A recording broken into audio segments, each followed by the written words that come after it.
ये एक सुनियोजित षड्यंत्र के तहत बनाया गया गिरोह है जो इन मशीनों को संचालित कर रहा है और इन्हीं के आधार पर मोदी जी और भारतीय जनता पार्टी के लोग हर बार कहते हैं कि इस बार 300 पार, इस बार 400 पार, इस बार 500 जो हो रहा है और जो ईवीएम की मैन्युफैक्चरिंग हो रही है। तो चुनाव आयोग ये कर क्या रहा है? क्या चुनाव आयोग का ऐतराज नहीं होना चाहिए? क्या भारतीय जनता पार्टी के पदाधिकारी उस इतने महत्वपूर्ण चिप को, इतने महत्वपूर्ण असेंबलिंग को अंजाम दे रहे हैं और उसमें सारे एक ही पार्टी के लोग हैं?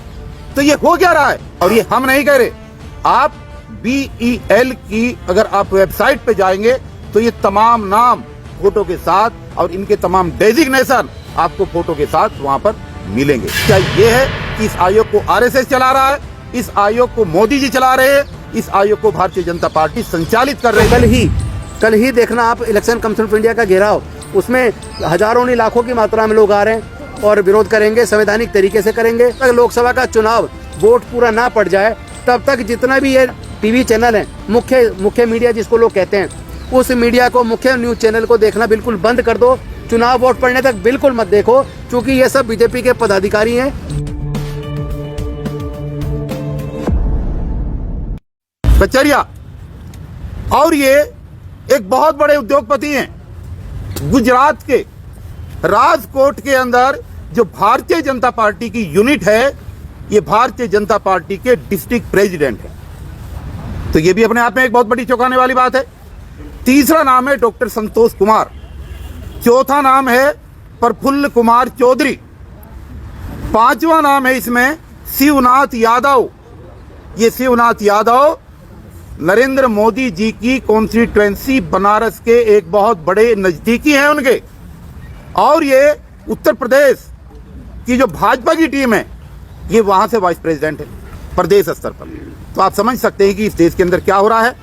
चौथा नाम है गोकुलन बेंगा कैडी और सातवां नाम है श्रीमती श्यामा सिंह, जो फॉर्मर वाइस प्रेसिडेंट हैं बिहार प्रदेश की भारतीय जनता पार्टी की। इन 7 नॉमिनेटेड इंडिपेंडेंट डायरेक्टर जो भारत सरकार द्वारा नॉमिनेट हुए हैं, इन 7 डायरेक्टर में से 4 डायरेक्टर ऐसे हैं जो भारतीय जनता पार्टी के राष्ट्रीय स्तर के, प्रदेश स्तर के टॉप के पदाधिकारी हैं, और 3 ऐसे एसोसिएट्स हैं जो उनके कहीं ना कहीं पार्टी से संबंध रखते हैं। अब ये सवाल, ये देश का सवाल है, ये भारत का सवाल है, ये जनता का 150 करोड़ जनता का सवाल है कि इलेक्शन जो हो रहा है और जो ईवीएम की मैन्युफैक्चरिंग हो रही है, तो चुनाव आयोग ये कर क्या रहा है?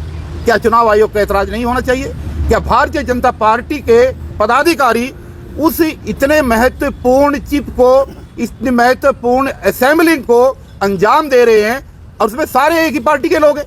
तो ये हो क्या रहा है इस देश के अंदर?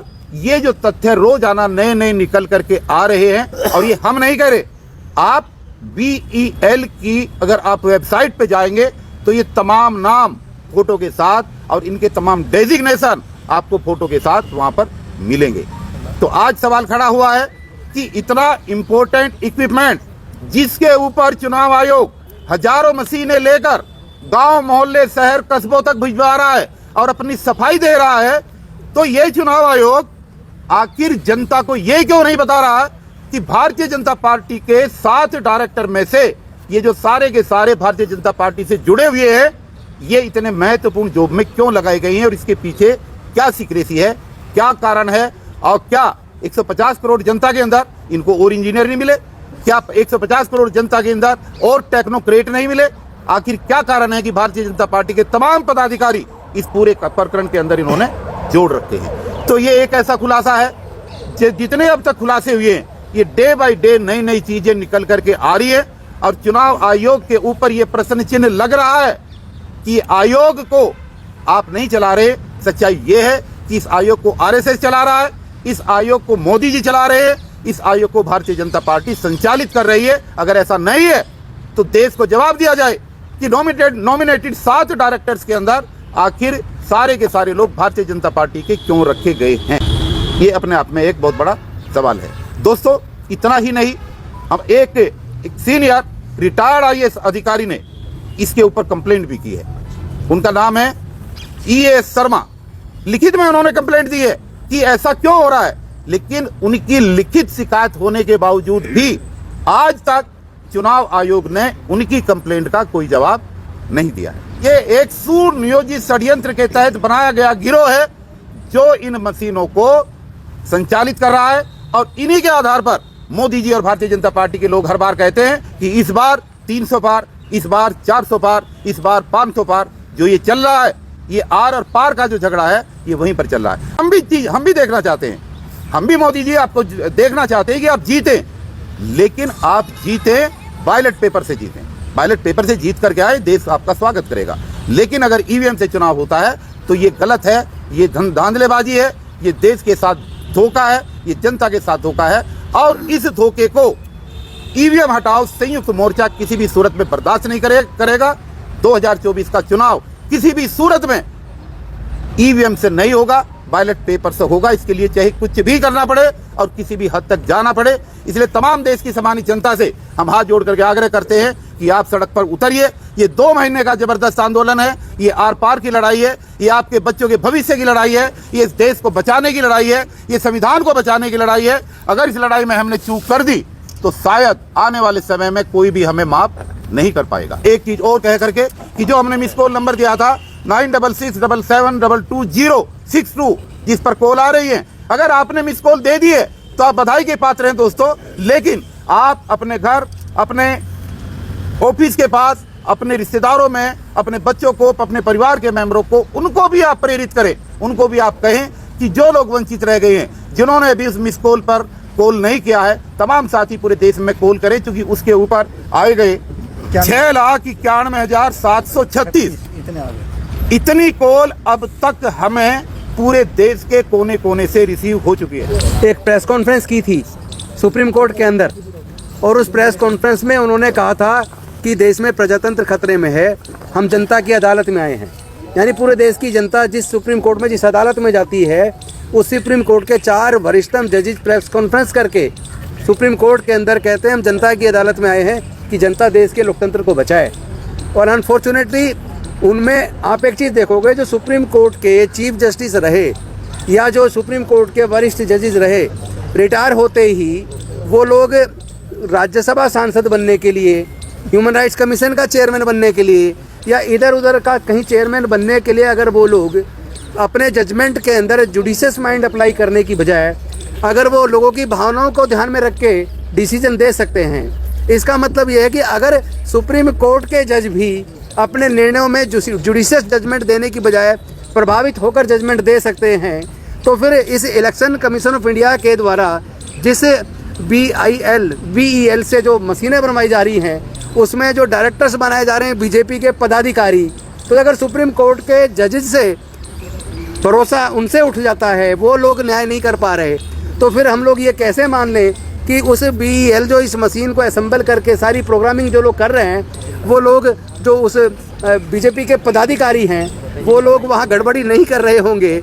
और इलेक्शन कमीशन से हम पूछना चाहते हैं कि ये इलेक्शन कमीशन ऑफ इंडिया आखिर क्या या तो स्वीकार कर ले कि वो भी बीजेपी के इशारे पे ही काम करेगा, वरना वो ऐसे लोगों को हटाने के लिए उसने क्या कार्रवाई की।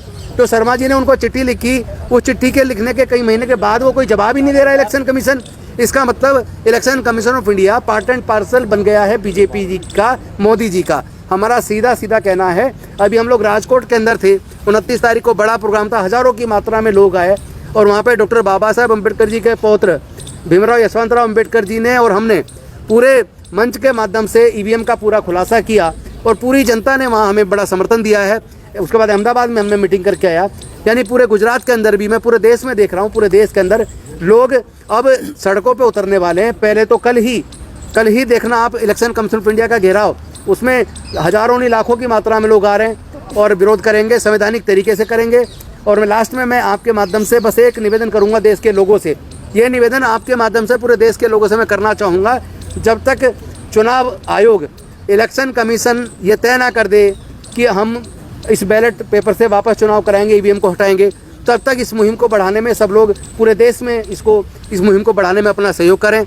और दूसरा एक और सहयोग मैं जनता से मांगना चाहता हूं, जब तक लोकसभा का चुनाव वोट पूरा ना पड़ जाए, तब तक जितना भी ये टीवी चैनल हैं, मुख्य मीडिया जिसको लोग कहते हैं, उस मीडिया को, मुख्य न्यूज़ चैनल को देखना बिल्कुल बंद कर दो। चुनाव वोट पड़ने तक बिल्कुल मत देखो, क्योंकि ये सब बीजेपी के पदाधिकारी हैं। उनके जो पूंजीपति मित्रों के खरीदे हुए चैनल हैं, उनको बाकायदा चुनाव प्रचार के लिए लगाया गया है। एक तरफा सारी रिपोर्टिंग करके माहौल बनाने का काम करेंगे, क्योंकि जनता उनसे तंग आ चुकी है बीजेपी से, उनको वोट नहीं दे रही है। लेकिन वोट, चूंकि वो तो ईवीएम से चुनाव जीतते हैं, इसलिए उन्हें वोट से तो जीतते नहीं है। इसलिए उन्होंने मीडिया चैनलों को, मुख्य मीडिया चैनलों को लगाया है कि वो लोग बीजेपी के लिए माहौल बनाने का काम करें। इसलिए मैं देशवासियों से निवेदन करता हूं, क्योंकि कई बार जो आम फ्लक्चुएटेड वोटर जो होते हैं, वो लोग प्रभावित हो जाते हैं मीडिया की वजह से, टीवी की वजह से। तो वो मुख्य मीडिया चैनलों को देखना बिल्कुल बंद करके ये जो सोशल मीडिया यूट्यूब चैनल्स हैं, इनको देखें, क्योंकि ये सच लाके जनता के बीच से निकाल के जनता के बीच सच्चाई को ला रहे हैं। और सच्चाई को आप जानेंगे तो निश्चित तौर पर हम देश के प्रजातंत्र को भी बचा पाएंगे, देश के संविधान को भी बचा पाएंगे।